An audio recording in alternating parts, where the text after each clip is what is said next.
Was it a hard decision for you to sell the manor? Like when you finally decided to downsize? I mean, and I use downsize. I'm aware of where you live in LA now. You have a huge, huge place and a gorgeous condominium. So let's just say downsize. Was that like a hard decision though, or? It was a hard decision, but you know what? When you have kids that are totally grown, that have their own families and large families at that, and one of them doesn't even live in the city. And my husband's gone, and all I have is a dog that, loved my yard, and she went into Great Depression when we moved. I have to tell you, it's pretty lonely in that big house all by yourself. So it was, for me, it was the right decision.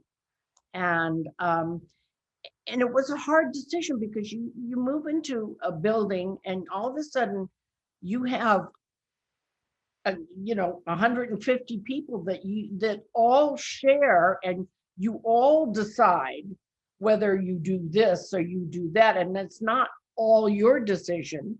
And that's kind of difficult because I've never had that. I've only lived in a house. I've never lived in an apartment before. So it takes a minute. It really does, because it's not your decision. Well, why are we doing that, or there's no person out there to park the cars, or whatever it may be. It's not your decision.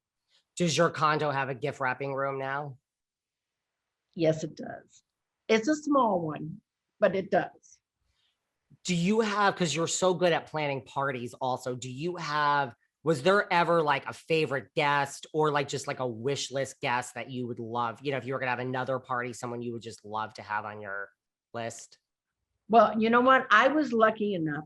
I had a lot of parties and a lot of, I was very lucky. I would say that most of the time, everybody always came, because I think there wasn't a lot going on. A lot of people didn't entertain. And I think my wish list was having Fred Astaire to my party, and Cary Grant, and I knew them both very well, don't misunderstand.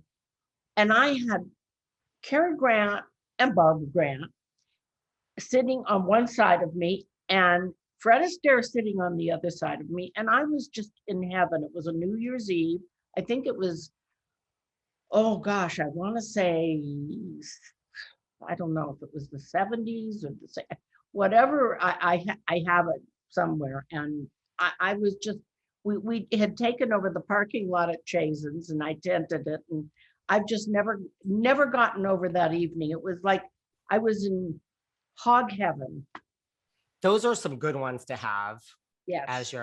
Well, talk to me. I mean, I have to say, Borders Books, I don't remember the year. I was at the book signing, Stories from Candyland. I was there. We have met, Candy. So talk to me about being an author between this and Candy at Last. Did you love the process of writing 2 books? You know what? It was so cathartic, and so it's really alone time that you have, that you're sitting down and pouring your heart out into writing. I would write, and then I'd have to stop because the tears would be coming out, because you're getting it out. It's like, a silent therapist. I mean, no offense to my son, but you don't need a life coaching. You don't need a therapist at that point, because you're like really getting it out. And I've been, really lax during this pandemic, because I kept thinking it's really time for a 3rd book. It's the perfect time to write one, right? I mean, you've been in. Yeah. What about, talk to me about your relationship and friendship with Josh Flagg. I mean, I've had him on this show. We have a lot of Bravo people on this show. I know Josh is an old soul and has all his friends. I mean, I've also had Nikki Haskell on this show, but you and Josh are really good. Oh, Nikki's a blast. I'm friends with Nikki forever. And do you know who you're friends with? Who I'm friends with is Ellen Leventhal. I used to hang with her in New York. Yeah. Somehow I was looking at your Instagram and I'm like, how is Ellen Leventhal, who I know never told me she's friends with Candy? Like, I'm gonna have to speak to her about this the next time that I see her. But you and Josh are buddies, right? Yeah, I was on the phone with him till 2:30 this morning. He gives you a run for your party planning. I mean, I don't think anyone could be as good as you, but he has some pretty epic events. Yes, yes, he does. Are you loving this, like you said, like second act, third act, whatever you want to call it? I mean, like, you know, you're happy in life, just celebrated a birthday, major Broadway producer, like you are, life is good, right? It is good and it's fun. And I didn't have a lot of friends. When Aaron and I were married, we were together so much that, and I really, I mean, my spare time was I'd go to the office and just hang. And he loved that. He would love if I had stayed all day.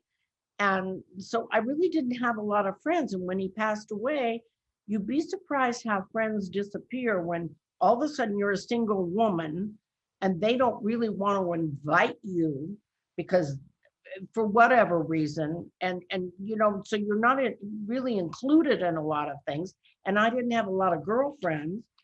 And so I had to make a whole new life for myself or, just be home alone. And that's exactly what I did. You did. Author, Broadway producer, you got on planes and you saw the world. I mean, I know Aaron was not one to fly. Nope. Nope. I mean, you've worked, like you've been around all these famous people. Do you ever get starstruck? I mean, Michael Jackson, like you said, Fred Astaire, like, are you the type that ever gets starstruck? I mean, you've met everybody.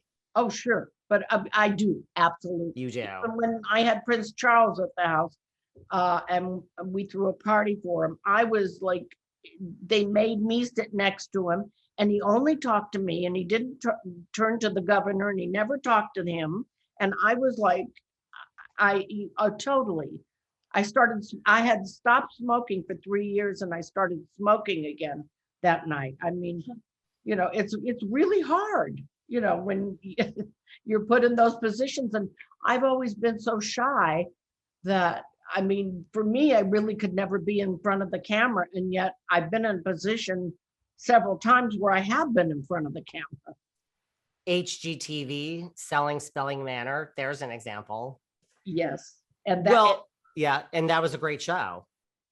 Well, that's interesting because we sold that to OWN and OWN really, they didn't step up to the plate. And I have to tell you, Stuart Krasner, who is now with telecommunications, and he said, you know what, I'm going to protect you. I'm going to pay for the sizzle reel and instead of OWN paying for it. And about 2 weeks after we shot the sizzle reel, I called him and I said, Stuart, we have a problem. And he said, what's the problem? I said, I just sold the house and I have to be out of there in 30 days. And I'm like, oh my God, what am I going to do? And I said, I don't know what you're going to do. He said, we have to shop this thing to other networks. And thank God he owned the sizzle reel and it wasn't owned. It was great.